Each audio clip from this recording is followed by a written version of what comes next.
Hello guys, कैसे हैं आप सभी लोग। Welcome back to open study. मैं अनिल जादौन एक बार फिर से आप सभी लोगों का तहे दिल से स्वागत करता हूं ओपन स्टडी परिवार में। तो कैसे हैं आप सभी लोग, सभी को गुड मॉर्निंग। आज की एक और बूस्टर डोज वोकैबुलरी की आप लोगों के सामने है और फिर से कुछ सिनोनिम्स और एंटोनिम्स बढ़िया तरीके से with example, Hindi meaning, English meaning में आप लोगों के सामने डिस्कस करने वाला हूं। तो ये हमारा इस पूरी सीरीज का 35 जो है शो है, मतलब 35वां शो है।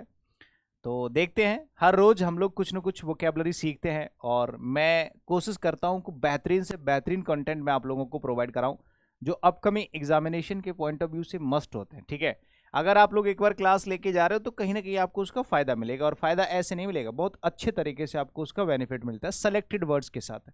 ठीक है, फिल्ट्रेशन में मैं सबसे ज़्यादा काम करता हूँ, तो उस चीज़ का फायदा आपको डायरेक्टली मिलना चाहिए। बस पेन नहीं मिल रहा है, एक सेकंड, मिल गया। ठीक है भाई, तो चलिए, सबसे पहला काम जो आप लोगों का होता है वो आप लोगों को करना है। ठीक है, मैं आप लोगों को क्लास के बारे में इंट्रोडक्शन दे देता हूं, आप अपना काम करते रहिए, मैं अपना काम करूंगा। ठीक है, अगर आप अपना काम ईमानदारी से करते हैं तो मेरे अंदर कॉन्फिडेंस आएगा मेरा काम ईमानदारी से करने के प्रति। ठीक है, तो ऐसी वोकैबुलरी जो आपके एग्जामिनेशन के पॉइंट ऑफ व्यू को लेकर मैटर करती है वही सीरीज मैं आप लोगों के लिए चला रहा हूं, और ये 35th वाला शो है, यानी कि 35वीं क्लास है। हर उस एग्जामिनेशन को कवर करेगी जो भी यहाँ पर लिखा हुआ है। एयरफोर्स का कोई एग्जाम है, एसएससी का कोई एग्जाम है, बैंकिंग का कोई एग्जाम है, पूरी तरह से वोकैबुलरी की गारंटी मैं यहाँ से लेता हूँ। और सीजीएल में, सीएचएसएल में पूरी की पूरी वोकैबुलरी ओपन स्टडी की मात्र कुछ क्लासेस से पूछी गई है। तो आप लोग समझ सकते हैं कि मैटर पर कितना काम चल रहा है। ठीक है, ये कुछ इन्फॉर्मेशन होती है जो मुझे आप लोगों को देनी होती है कि अगर आप लोगों को इंग्लिश का कंप्लीट बैच लेना है, मैथ्स का या रीजनिंग का या कॉम्बो, तो आप लोग ओपन स्टडी एप्लीकेशन से कोई सा भी बैच परचेस कर सकते हैं। ठीक है, अभी फिलहाल इसका जो डिस्काउंट कोड है वो हट गया है, लेकिन अगर किसी को चाहिए तो वो मुझे बता सकता है। ठीक है, ये आप लोगों के लिए अप्लाई करा देंगे। वैसे बहुत ही कम फीस है, तो इस पर थोड़ा सा आप लोगों को अगर गौर करना है तो ये जरूर करिएगा। किसी को भी कंप्लीट इंग्लिश का बैच परचेस करना है, क्लासेस जाकर के एक बार जरूर देखें, डेमो क्लासेस जरूर लें, जिससे उनको पता रहे कि हम लोग एप्लीकेशन पर किस तरह से पढ़ाते हैं। ठीक है, बिल्कुल ऑफलाइन की तरह पढ़ाते हैं, पूरी तरह से एक एक चीज़ क्लियर करते हो। ठीक है, हाँ, तो चलिए शुरू करते हैं आज की क्लास। सबसे पहला शब्द हमारा क्या होगा, उससे पहले मैं आप लोगों को बोलूंगा कि अगर आप लोगों ने वीडियो देखना शुरू कर दिया है तो फटाफट से लाइक कर दो और अपने चैनल को कर लो सब्सक्राइब। चैनल को सब्सक्राइब करोगे तो आपको हर रोज ऐसी ही क्लास मिलेंगी डेली। समझ गए मेरी बात। और अपने दोस्तों को भी अवेयर कर देना, बता देना कि अगर किसी को वोकैबुलरी पढ़नी है ओपन स्टडी से पढ़ो, ओरिएंटेड वोकैबुलरी मिलेगी। ठीक है, लॉलीपॉप नहीं मिलेंगे। सबसे पहला शब्द मेरे प्यारे साथी यहाँ पर अपैथी लिखा हुआ है। एक बार जो भी वर्ड आपको बोर्ड पे दिखाई दे, सबसे पहले आप 2-4 बार उसको रिपीट कर डालो, बोल दो उसको, मुंह से बोलो। ठीक है, अगर हो सके थोड़ा सा लाउडली बोलो, थोड़ा सा प्रोनाउंस करके बोलो। अगर कोई 2-4-6 आपके आसपास लोग हैं तो थोड़ा कम कम बोलो, लेकिन बोलो, 2-4 बार बोलो, अपैथी अपैथी अपैथी। और इसको हम नाउन की तरह यूज करेंगे। पार्ट्स ऑफ स्पीच में आपको पता चल गया कि इसको कैसे यूज किया जाता है, नाउन की तरह। अब हम बात करेंगे इसका मतलब क्या होता है। जैसे आप लोगों ने यहाँ पर हिंदी में समझा उदासीनता, अगर किसी को उदासीनता हिंदी में समझ में नहीं आता है तो इंग्लिश में समझ लो लैक ऑफ इंटरेस्ट। जैसे मान लो कि पार्टी चल रही है बहुत ही एकदम झकास, और वहां पर एक व्यक्ति बहुत ही मुंह बनाए, सड़ा सा मुंह बनाए बैठा हुआ है। कहने का मतलब उसका उस पार्टी से कोई लेना देना नहीं है, उसका मन नहीं लग रहा। उसके साथ क्या हुआ है ये वही जाने, लेकिन उसका मन नहीं लग रहा। तो हम कहेंगे कि इसके अंदर उदासीनता भरी हुई है, इसको इस पार्टी में इंटरेस्ट नहीं आ रहा है, ये उदास है। समझ गए, अपैथेटिक है ये, इसके अंदर अपैथी है लेकिन ये अपैथेटिक है। ठीक है, एंथुसियास्टिक जो होते हैं, जो खुश रहते हैं, जो पार्टी को एंजॉय कर रहे होते हैं। एंथुसियाज्म का मतलब होता है उल्लास, मजा, मौज मस्ती। लेकिन यहां पर लिखा हुआ है लैक ऑफ इंटरेस्ट या एंथुसियाज्म या फिर कंसर्न, जिसका किसी चीज पर ध्यान नहीं होता, या किसी के अंदर प्रफुल्लित नहीं, मतलब उसके अंदर उल्लास की कमी होती है, हैप्पीनेस की कमी होती है, या फिर इंटरेस्ट की कमी होती है, उसको हम लोग कहते हैं अपैथी। ठीक है, ये नाउन की तरह यूज किया गया है, एब्स्ट्रैक्ट नाउन का जो है पार्ट है ये। अब हम बात करेंगे इसको कुछ सिमिलर मीनिंग्स की। जैसे यहां पर लिखा हुआ है इम्पैसिवनेस। आप पैसिवनेस जानते हो, पैसिवनेस जानते हो, पैसिव से बन गया इम्पैसिवनेस, यानी कि इसके अंदर बिल्कुल निष्क्रियता है, किसी भी काम को करने के लिए एक्टिविटी नहीं है, इसके अंदर एक्टिवनेस नहीं है। ठीक है, इनसेंसिबिलिटी, सेंसिबिलिटी मतलब होता है थोड़ा सा सेंस में होता है, होश में होता है, फुर्तीला होता है, लेकिन इनसेंसिबिलिटी इसको कोई होश नहीं है, ये पता नहीं क्या कर रहा है। एक होता है फ्लेग्न, फ्लेम का मतलब भी ये होता है, एक तो होता है ओवरवेल्म, एक ओवरवेल्म होता है, कि होता है फेल्म, फेल्म का मतलब होता है ये तो बेकार है। कैलोसिटी, कैलोसिटी का मतलब होता है इसके अंदर बहुत ज्यादा क्या है, उदासीनता, मतलब कि निष्क्रियता है, इनएक्टिवनेस है। समझ गए मेरी बात? तो चारों के चारों सिमिलर मीनिंग आप लोगों को रटे होने चाहिए, याद होने चाहिए, सेट होने चाहिए। 10 बार लिखो, लिख लिख के प्रैक्टिस करो, याद करो, स्टोरी बनाओ, ट्रिक बनाओ, कुछ भी करो, बस वर्ड याद हो जाने चाहिए। इमोशन जानते हो? इमोशन का मतलब होता है सेंस, सेंसिबिलिटी जानते हो? सेंस, दिमाग, खुशी, apathy, empathy, apathy, empathy, apathy, empathy, समझ गए? एक होता है रिसेप्टिवनेस, रिसेप्टिवनेस का मतलब होता है उल्लास, थोड़ा सा एक्टिवनेस बोल सकते हैं, तीव्रता बोल सकते हैं, फुर्ती भी बोल सकते हैं। तो इमोशन का मतलब भावनाएं भी बोल सकते हैं। कुछ लोगों के अंदर इमोशंस होते हैं, कुछ लोगों के अंदर कुछ नहीं होते, वो सुस्त सा रहता है, एकदम ढीला पीला सा रहता है, तो उसको हम बोलते हैं अपैथी। तो होप्स हो कि आपको synonym, antonym, English meaning, Hindi meaning सब कुछ क्लियर हो गया होगा। एक बार अगर आप लोग स्क्रीनशॉट वगैरह लेते हैं तो फटाफट से मार दो, मैं एक बार साफ करके आपके सामने लिख देता हूँ। इसका एक सेंटेंस और बना लेते हैं जिससे हमें इस वर्ड को याद करने में आसानी हो। जैसे यहाँ पर लिखा हुआ, there is a growing sense of apathy among students and a feeling that there are no opportunities. कहने का मतलब लोगों के बीच में क्या आ रही है, एकदम अपैथी आ गई है, उदासीनता, बिल्कुल सुस्त हो जाता है ना, कि कभी क्लास में लोगों को आलस आ रहा है, नींद आ रही है, क्योंकि पता नहीं किस वजह से, लेकिन बस आ रहा है। तो ज़्यादातर ऐसा होता है, पढ़ाई बोरिंग लगती है तो हम लोगों को नींद आना शुरू हो जाती है। ठीक है भाई, चलिए आगे बढ़ते हैं। टेम्पेस्चुअस क्या होता है? देखो टेम्पेस्चुअस क्या होता है, इसको हम लोग एडजेक्टिव की तरह यूज करते हैं मेरे प्यारे साथियों। कैसे यूज करेंगे इसको? एडजेक्टिव की तरह यूज करते हैं, जिसका हिंदी मीनिंग और इंग्लिश मीनिंग दोनों आपके सामने है। अगर मैंने कहा कि ये व्यक्ति जो है टेम्पेस्चुअस है, कैसा है? टेम्पेस्चुअस है, तो इसका मतलब है ये व्यक्ति बहुत जोशीला है, एकदम तूफानी है। कैसा है? यहां पर देखो क्या लिखा हो, मजबूत भावनाओं वाला, या फिर मजबूत इरादों से भरा। मजबूत भावनाओं से भरा मतलब अगर आपने किसी भी चीज को करने की ठान ली है, तो आप बोल सकते हैं कि इस व्यक्ति के अंदर जो संकल्प है, इस व्यक्ति के अंदर की जो जो इमोशंस हैं, वो कैसे एकदम टेम्पेस्चुअस है, मतलब ये मानने वाला नहीं है, ये रास्ते में आने वाली हर चीज को खत्म कर देगा, चाहे कितनी भी पढ़ाई करवा लो, चाहे कुछ भी करवा लो। तो उसको कहते हैं भाई साहब एकदम खूंखार, तूफानी बोल सकते हैं, एकदम स्ट्रांग बोल सकते हैं, स्ट्रांग बोल सकते हैं। यहाँ पर लिखा हुआ फुल ऑफ स्ट्रांग इमोशंस। किसी व्यक्ति के, जैसे कुछ लोग तैयारी करने वाले होते हैं, जैसे अगर कोई यूपीएससी की तैयारी कर रहा है, जैसे मान लो अभी कुछ लोगों ने टॉप किया, यूपीएससी के टॉपर्स चर्चे में, इससे पहले सीजन 19 के टॉपर्स चर्चे में थे, तो टॉपर्स हमेशा चर्चे में रहते हैं। तो वही रीजन होता है कि भाई आप लोगों को भी जब कभी टॉपर बनना होगा तो आप भी चर्चे में रहेंगे। तो अगर आपको भी चर्चे में रहना है तो भाई आपको टॉप करना पड़ेगा, टॉप करने के लिए मेहनत करनी पड़ेगी। तो मेहनत ही होती है जो हमारी खुशी का कारण होती है। आप किसी भी फील्ड में करो, बस मेहनत करो, मेहनत करोगे तो सच बता रहा हूँ वो कभी व्यर्थ नहीं जाएगी।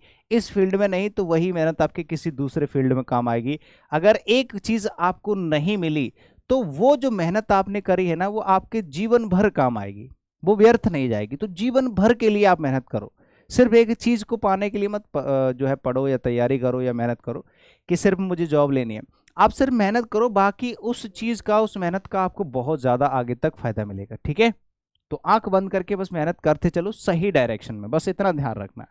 कुछ सिनोनिम्स हैं, जैसे कि यहाँ पर साइक्लोनिक लिखा हुआ है। साइक्लोन जानते हो, एकदम चक्र। अब साइक्लोनिक मतलब उससे रिलेटेड हो गया, क्योंकि ये एडजेक्टिव है, आपको पता है, तो एडजेक्टिव जैसे ही सिनोनिम मैंने लिखे हैं। एक होता है कन्वल्सिव। कन्वल्सिव का मतलब भी यही होता है, तूफानी सा, एकदम घुमावदार, एकदम फेरोसियस, खूंखार। फेरोसियस का मतलब होता है खूंखार, स्ट्रॉन्ग इमोशंस वाला, इरादे पक्के हैं। इरादे नेक होना हो, बस पक्के होने चाहिए। आप क्या कर रहे हो मैटर नहीं करता, आप उसको कर रहे हो ये मैटर करता है। समझ, इरादे आपके पक्के होने चाहिए, कुछ भी कर रहे हो गलत सही, लेकिन इरादे उसके पक्के हैं। टर्बुलेंट, एकदम टर्बुलेंट जैसा, तूफानी सा, समझ गए ना, बादल टकरा जाते हैं जहाज से। स्टॉर्मी होता है तूफानी सा, स्टॉर्मी, स्टॉर्म से रिलेटेड। एक होता है नॉन वायलेंट, एकदम शांत, जिसमें कोई वायलेंस ही नहीं है, तो आप उसको नॉन वायलेंट कहोगे, यार इसमें तो कोई भी हलचल ही नहीं है, तो एकदम शांत है, एकदम काम है। काम हो गया, पैसिफिक हो गया, सेरिन हो गया, हेल्सियन हो गया। हेल्सियन डेज सुना होगा आप लोगों ने, खुशी गवार देने, एकदम शांतिपूर्वक चिल डेज, उनको हेल्सियन डेज कहा जाता है। ये आपका फ्रेज में यूज किया जाता है, फ्रेज में, इडियम्स एंड फ्रेजेस में पूछा जाता है। एक एग्जांपल देख लेते हैं, यहां पर लिखा हुआ है, they got divorced in 2018 after a tempestuous marriage. Oh my god, जब इन्होंने शादी करी थी तब तो वहां पर इनके जो इरादे थे वो एकदम टेम्पेस्चुअस थे। तो इन्होंने शादी करी थी एकदम टेम्पेस्चुअस, मतलब इनकी जो फीलिंग्स थी, इनके जो इमोशंस थे वो स्ट्रांग थे। लेकिन इन्होंने 2018 में क्या कर लिया, डाइवोर्स ले लिया। अब जब ये इन्होंने डाइवोर्स ले लिया तो ऑब्वियसली भाई साहब उनकी जो इमोशंस थे, उनकी जो भी मैरिज थी वो अब कैसी हो गई है। अब जो कैसी हुई है उसे छोड़ो, फिलहाल आप देख लो कि उस टाइम पर जब उन्होंने शादी करी थी कैसी थी, टेम्पेस्चुअस मैरिज थी। समझ गए मेरी भाई। चलिए आगे बढ़ते हैं। टेंटेटिव, आप लोगों ने सुना होगा टेंटेटिव डेट आ गई आपके एग्जामिनेशन की, आपके सीजीएल के फॉर्म इतने टेंटेटिव डेट को आपको नोटिफिकेशन मिल जाएगा, इतनी टेंटेटिव डेट को। तो ऐसी चीज जो फिक्स नहीं होती है, मतलब ये नहीं है कि आपको 18 तारीख को इसका नोटिफिकेशन मिल जाएगा। बोलते हैं कि लगभग टेंटेटिव डेट है कि मार्च तक आ जाएगा, मार्च के लास्ट वीक में, फर्स्ट वीक में, मिडल वीक में, ऐसे करके बोलते हैं। That is called tentative. मतलब जो चीज़ एकदम कंफर्म्ड नहीं होती है, फिक्स नहीं होती है, उसको बोलते हैं टेंटेटिव। मतलब अनिश्चित बोल सकते हैं, अनफिक्स बोल सकते हैं, नॉन सर्टेन भी बोल सकते हैं, और नॉन फिक्स्ड भी बोल सकते हैं। कोई भी ऐसी चीज़ जो फिक्स्ड नहीं है उसको आप क्या बोलेंगे, उसको आप टेंटेटिव बोलोगे। डिपेंडेंट होता है, डिपेंडेंट का मतलब होता है किसी भी चीज पर डिपेंडेंट है, वो खुद में नहीं है, वो क्लियर नहीं है, वो अपने हिसाब से नहीं है। डूबियस बहुत प्यारा शब्द है भैया, कम से कम 5 टाइम्स ये आप लोगों का रिपीटेड वर्ड है एसएससी सीजीएल और सीएचएसएल में, 5 टाइम्स से भी ज्यादा। ठीक है। सस्पेक्टेबल, सस्पेक्टेबल जानते हो, सस्पेक्ट जो जिस पर हमें थोड़ा सा सस्पेंस रहता है कि भैया इस पर डाउट है मुझे, डाउटफुल होता है, डाउटफुल को डूबियस बोलते हैं। कंडीशनल मतलब बोलते हैं कि भैया ये पूरी तरह से क्लियर नहीं है ना, इसमें स्टार बना देते हैं, ये टेंटेटिव है यानी कि कंडीशनल है। हालांकि ये बेस्ट एक्सप्रेसेस नहीं होंगे, बेस्ट एक्सप्रेसेस होते हैं जैसे डूबियस हो गया और ससेप्टेबल हो गया, है ना, ये इसके मोस्ट सिमिलर मीनिंग होते हैं, ये इनके सिनोनिम होते हैं, जैसे कंडीशनल हो गया, डिपेंडेंट हो गया। सर्टेन है, श्योर है, और अनडिनायल है। डिनायल जिसको आप डिनाई नहीं कर सकते, अनडिनायल है। समझ गए, अनडिनायल का मतलब है कि जिसको आप डिनायल नहीं कर सकते, जिसको आप मना नहीं कर सकते। ठीक है, जो फिक्स है, जो कंफर्म्ड है, उसको हम लोग अनडिनायल बोलते हैं। तो ये तो फिक्स्ड है, ये तो कंफर्म्ड है। समझ गए मेरी बात। और इनकंटेस्टेबल, इनकंटेस्टेबल का मतलब होता है जो कंटेस्टेबल नहीं होती है, जो एकदम कांस्टेंट नहीं होती है। ठीक है, तो कंस्टेंटेबल का मतलब होता है कि यार इसका कुछ पता नहीं है ना। और इनकंटेस्टेबल का मतलब होता है एकदम कोई भी चीज़ फिक्स्ड होती है। तो ऑप्शन आपके नीचे दे रखे हैं, सारे के सारे एंटोनिम हैं, और ऊपर सारे के सारे। एक बार इनके जो है स्क्रीनशॉट जरूर लेते रहे। देखो इतना अच्छा मैटर प्रोवाइड कराना, पता है, एक अपने आप में टास्क होता है। दूसरी बात मैं आपको बता दूं, एक साथ आपको इतने सारे वर्ड मिल जाते हैं। कभी ये सोचा आपने कि हमें एक दिन में एक क्लास में कितनी वोकेबलरी मिल रही है? आप लोग शिकायत बड़ी करते हैं, मेरे से कभी शिकायत नहीं करी है आपने, लेकिन खुद से बड़ी शिकायत करेंगे, दूसरों से करेंगे, टीचर्स को बोलेंगे। अगर कोई टीचर मिल गया, सर मुझे ये नहीं आता, ऐसे कैसे करूं? भाई जब तुम टीचर बताता तब तुम कौन सा फॉलो करते हो? मैंने कहा भैया वोकेबलरी के लिए आप रोते रहते हो, मैं डेली आपको वोकेबलरी क्लास दे रहा हूँ। अगर आपको लगता है कि सर क्लास तो कई जगह मिलती है लेकिन सटीक और सही वोकेबलरी नहीं मिलती, उसका भी मैं पूरा आपको एहसास दिला रहा हूँ, पूरा भरोसा दिला रहा हूँ। और भरोसा छोड़िए, अब तो मैंने प्रूफ भी दिला दिया आपको। सारे के सारे एग्जामिनेशन की वोकेबलरी मैंने आपके सामने रख दी एनालिसिस में कि ये वोकेबलरी पूछी जा रही है, यही वोकेबलरी मैंने आपको पढ़ाई है, एग्जाम्पल और क्लास नंबर तक बता दिया, कौन सी क्लास से पूछेगी जाकर के मैच कर लो। तो इतना सोचो कि एग्जामिनेशन में वोकेबलरी वही जो कराई है वही पूछी गई है। ऐसा नहीं है कि मैंने आपको 5,000 या 10,000 20,000 वर्ड पढ़ाए हों, उनमें से आपके 5 क्वेश्चन पूछे गए, 2 क्वेश्चन नहीं भैया। मात्र ये एक छोटी सी प्लेलिस्ट है, 33 से 34 35 क्लास हुई है अभी फाइनली, और कम से कम 5 से 6 या 10 लगभग टोटल अगर मैराथन देखोगे तो 10 वोकेबलरी की मैराथन होंगी। इन्हीं से सारी की सारी वोकेबलरी आपके एग्जाम में पूछी गई, यूट्यूब पर फ्री पढ़ी है, सारे लोग पढ़ लो जाके। और उसके बावजूद भी मैं डेली क्लास देता हूँ। एक क्लास में कितनी वोकेबलरी, जैसे मान लो एक वर्ड ये है, 4 सिनोनिम, 4 एंटोनिम, एक ये 9 कम से कम अगर 10 वर्ड भी पढ़ते हो तो भी आपके 90 वर्ड हो रहे हैं टोटल 90 वर्ड। तो हर एक छोटी सी क्लास में आपको लगभग 90 वर्ड्स मिल सकते हैं। समझ रहे हो? इसका एक सेंटेंस देख लो, I have tentative plans to invest in this company. इस कंपनी में इन्वेस्ट करने से पहले मैं सोच रहा हूँ, मेरे बहुत ज़्यादा मतलब पुख्ता प्लान नहीं है, मैं सोच रहा हूँ कर दूँ लेकिन मैं डाउटफुल हूँ। चलिए आगे बढ़ते हैं। एक शब्द है सक्यूलेंट। सक्यूलेंट का मतलब क्या होता है? ये भी आपका एडजेक्टिव की तरह यूज किया जाएगा। इसका मीनिंग क्या होता है जरा चेक कर लेते हैं। सबसे पहले हम लोग बात करेंगे इसके पार्ट्स ऑफ स्पीच की, जो कि एडजेक्टिव लिखा हुआ है। सक्यूलेंट एक एडजेक्टिव होता है जिसका मतलब होता है रसीला, यानी कि जूसी बोल सकते हैं। कोई भी ऐसी चीज जो जूसी होती है, रसीली होती है हल्की सी, और टेस्टी भी होती है। Pleasantly juicy and tasty is called succulent. क्या बोलेंगे इसको? सक्यूलेंट।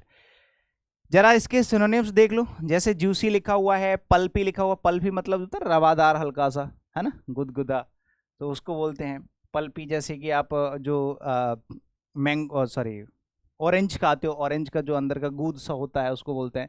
सैपी होता है एकदम सॉफ्टी सा। और एपिटाइजिंग होता है, डिलीशियस होता है। एपिटाइजिंग का मतलब होता है एकदम स्वादिष्ट, स्वादिष्ट, डिलीशियस, डिलाइटफुल। समझ गए? तो जूसी हो गया, पल्पी हो गया, सैपी हो गया, एपिटाइजिंग हो गया, डिलीशियस हो गया। ये सारे के सारे इसके सिनोनिम्स हैं। एंटोनिम्स की अगर बात करो तो डिसटेस्टफुल, कोई ऐसी चीज जिसका टेस्ट ही नहीं होता है उसको डिसटेस्टफुल बोलते हैं।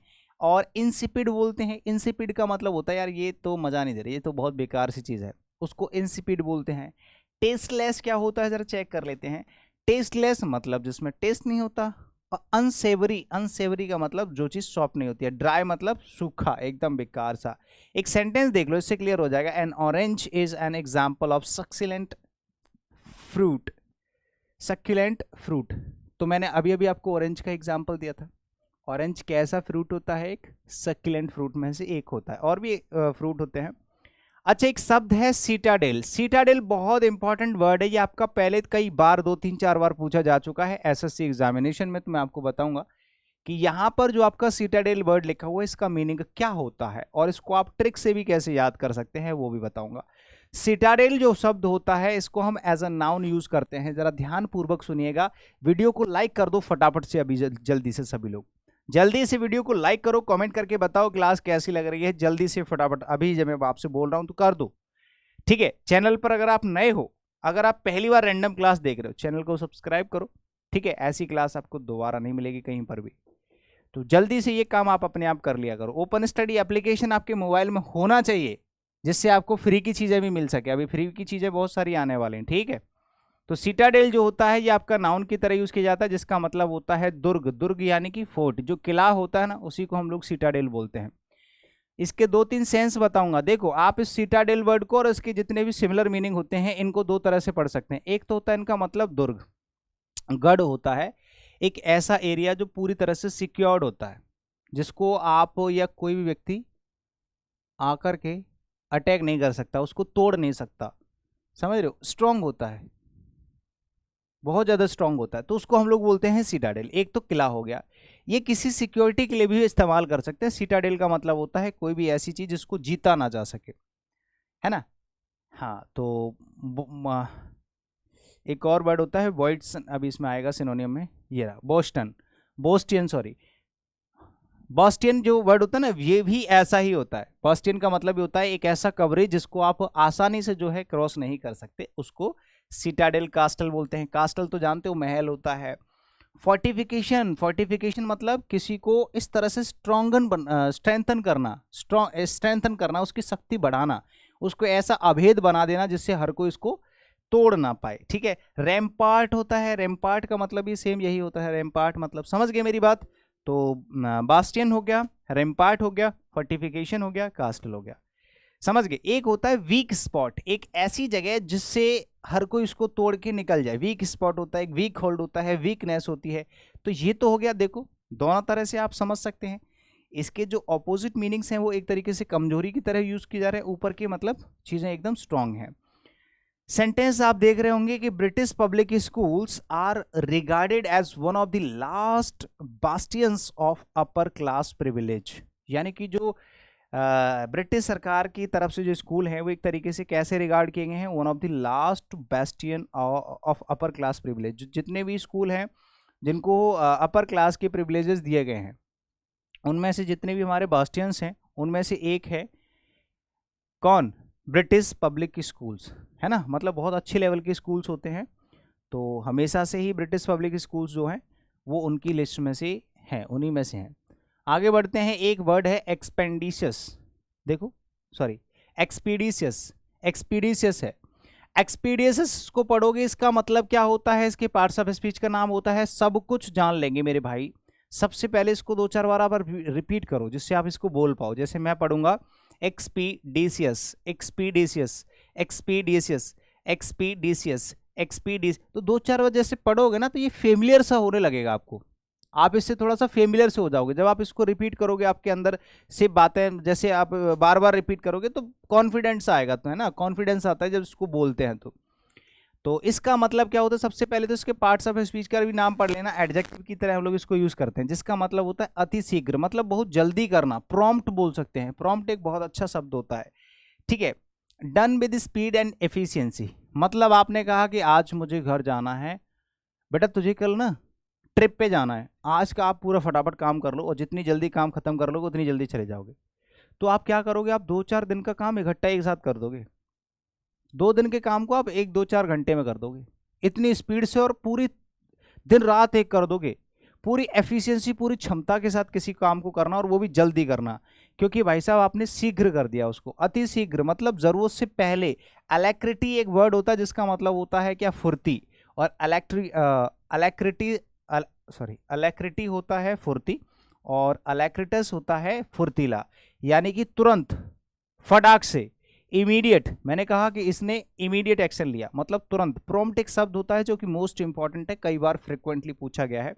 और फ्लीट का मतलब शीघ्र करना होता है, जल्दबाजी करना, और फ्लीट का मतलब जहाजी बेड़ा भी होता है, वन वर्ड में पूछा जाता है। तो अलैक्रिटस हो गया, इमीडिएट हो गया, फ्लीट हो गया, प्रॉम्प्ट हो गया, सारे के सारे सिनोनिम्स हैं। एंटोनिम्स की अगर बात करें तो डॉडलिंग मतलब होता है देरी करना, समय नष्ट करना, बर्बाद करना। डायलिटरी का मतलब होता है देरी करना, डिले करना, ठीक है। लैगिंग होता है आलस फैलाना, सुस्त, आलसी, सुस्त, ऐसे करके बोल सकते हैं। सारे के सारे एक जैसे वर्ड होते हैं। लेगार्ड का मतलब कि किसी भी काम में सुस्ती फैला रखी है तो सुस्ती बोलोगे। लैगिंग मतलब भी सुस्ती होता है। डायलेटरी का मतलब किसी भी काम में देरी करना होता है, समझ गए। तो ये इनके मीनिंग्स हो जाएंगे एंटोनिम्स के और सिनोनिम्स के। बाकी का इसका देखो, एक सेंटेंस मैंने बना दिया यहाँ पर। सेंटेंस में लिखा हुआ है, the bank was expeditious in replying to my letter, मतलब जो हमारी बैंक है वो मेरे लेटर का रिप्लाई नहीं करती, बिकॉज वो क्या है, एक्सपीडिशियस है टू रिप्लाई करने में, रिप्लाई कर देती है, सॉरी। अगर एक्सपीडिशियस है तो जल्दी कर देती है, मतलब रिप्लाई जल्दी कर देती है। अच्छा, पार्च का मतलब क्या होता है, वैसे इसको पार्क भी बोलते हैं। तो पार्च का मतलब क्या होता है, इसका मतलब होता है सूखना। क्या होता है, सूखना, या फिर किसी भी चीज को सुखाना। सूखना, सुखाना मतलब कि किसी चीज को सेंकना, मतलब आप उसको भुनना भी बोल सकते हैं।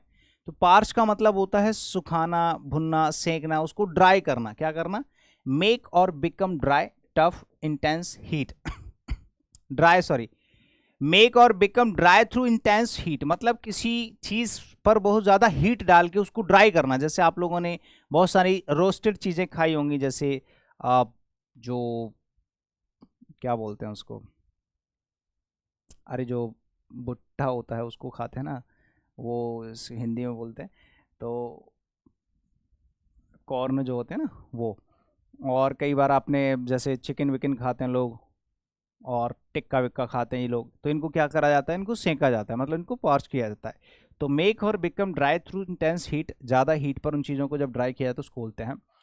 अच्छा, डेसिकेट होता है, इसमें इसका मतलब सारे के सारे वर्ड एकदम पूरी तरह से मतलब ऑथेंटिक हैं। ऑथेंटिक मतलब आपके मतलब के हैं, ये समझ लो। आप आंख बंद करके इन वर्ड्स पे भरोसा कर सकते हो कि हाँ, जो भी सर ने सेलेक्ट करके यहाँ पर ऐड किए हैं, जिनको प्रेजेंट कर रहा हूँ, भले ही आप लोगों को ऐसा लग रहा हो प्रेजेंटेशन को देख करके कि सर एन में मज़ा नहीं आ रहा, लेकिन मज़ा भले ही नहीं आ रहा हो, आपको बोरियत भले ही फील हो रही हो, लेकिन ये जो कंटेंट है ना, इसके अंदर क्वालिटी बहुत है। क्वालिटी है, इस वजह से मैं आप लोगों को बता रहा हूँ कि you have to do, you have to learn, you have to study, you have to stay with me, समझ रहे हो, you have to work hard with me. तो मैं उतनी ही मेहनत करनी पड़ेगी जितनी मैं करता हूँ, करनी पड़ेगी, क्योंकि यार मुझे पता है ना कि मैं क्या चीज़ आपको प्रोवाइड करा रहा हूँ। तो इसीलिए मेरी बातों को ज़रा सीरियसली लिया करो, ठीक है। डिहाइड्रेट करना किसी चीज़ को, है ना, बेक करना, बेकरी में जो टोस्ट वगैरह रोस्ट होते हैं। इवेपोरेट करना मतलब किसी चीज़ को सुखाना, वाष्पित करना। तो ये इसके सिनोनिम्स हो जाएंगे। एंटोनिम्स में देख लो, ड्रेंच का मतलब होता है किसी को गीला करना, तलबोर करना, पानी में क्या करना, भिगोना, ठीक है। इनंडेट करना, इनंडेट का मतलब बाढ़ आ जाना, इनंडेशन में जैसे पानी की बाढ़ आ जाती है, पूरी तरह से पूरी तरह से भिगो देती है। सैचुरेट करना, मॉइस्चर करना मतलब उसको नम करना। तो A to Z हर एक वर्ड प्यारा शब्द है, हर एक वर्ड इंपॉर्टेंट है, मजेदार वर्ड है, ठीक है। एक सेंटेंस देख लो, अब यहाँ पर इसका सेंटेंस भी बना रखा है, आप देख सकते हैं। जैसे यहाँ लिखा है the fruit was parched from staying in the sun और सो लॉन्ग, मतलब धूप में काफी देर तक रख करके हमने फलों को क्या किया, पास्ट किया, ठीक है।